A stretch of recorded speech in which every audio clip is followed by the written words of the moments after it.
50 ఎకరాలు హెచ్ఎండివేవే. శంషాబాద్ భూములపై హైకోర్టు తీర్పు. ఫేక్ గా తేలిన డాక్యుమెంట్లు, కింది కోర్టుల ఉత్తర్వులు. 2007లోనే తెలంగాణ రాష్ట్రం ఉన్నట్టుగా పత్రాలు సృష్టించారు. సూడిగా బోగస్ గా తేలడంతో హెచ్ఎండిఏకు అనుకూలంగా తీర్పు. కేసీఆర్ గనక సీఎం ఉంటే ఇది తీర్పు రాకపోయేది, ఎందుకంటే సర్కార్ సహకరించకపోయేది కోర్టుకు.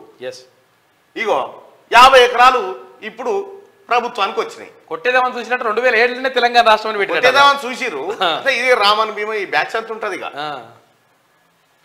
ఇది వెలుగు దినపత్రికలో ఉన్నటువంటి వార్తలు.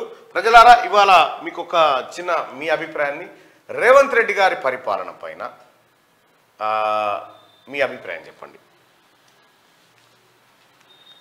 తీసుకుంటున్న నిర్ణయాలపైన.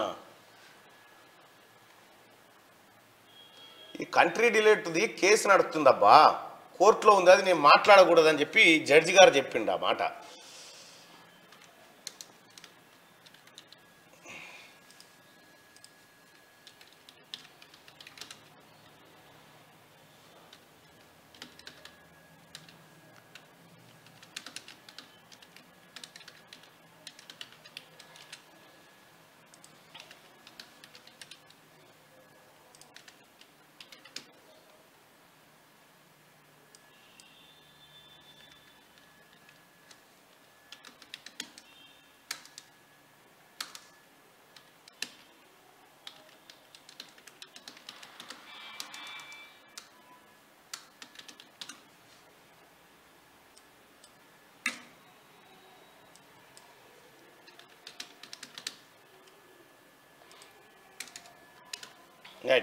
రేవంత్ రెడ్డి గారి పరిపాలన ఎలా అనిపిస్తుంది?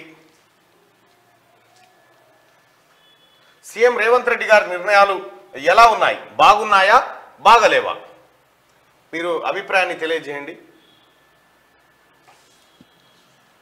తర్వాత లైక్ చేయడం, షేర్ చేయడం కూడా. అది ఫస్ట్ ఈ లైక్ బటన్ అయితే క్లిక్ చేయరు బాయ్ సాబ్. లైక్ బటన్ క్లిక్ చేయండి, షేర్ చేయండి.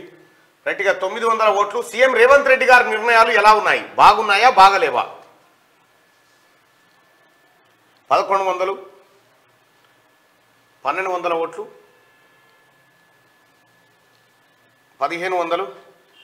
రైట్, ఆంధ్రజ్యోతికి వెళ్దాం. కరాచీ బేకరీ గోడౌన్లో అగ్ని ప్రమాదం, 15 మంది కార్మికులకు తీవ్ర గాయాలు, వారిలో 5గురి పరిస్థితి విషమం. గగన్పాడ్ పారిశ్రామిక వాడలో ఘటన.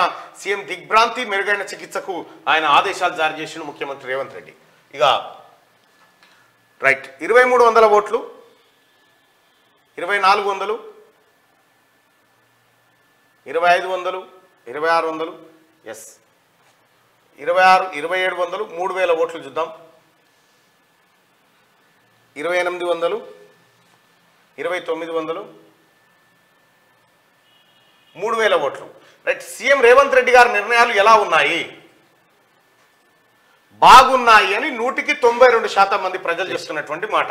సీఎం రేవంత్ రెడ్డి గారి నిర్ణయాలు ఎలా ఉన్నాయంటే బాగున్నాయి అని 192% మంది చెప్తున్న మాట. ఇక కొంత అజీర్తిగాలు ఉన్నారుగా ఇప్పుడు జల్దీ కూలిపోవాలి సర్కార్ అనుకుంటోళ్ళు, వాళ్ళ పచ్చెల కాయబడ్డట్టు. ప్రజలే అంగీకరించి ఈ నిర్ణయాలు బాగున్నాయి, మాకు నచ్చినాయి, ముఖ్యమంత్రి రేవంత్ రెడ్డి గారు చేస్తున్నటువంటి పనితనం బాగుందని ప్రజలు చెప్తున్న మాట 192% మంది.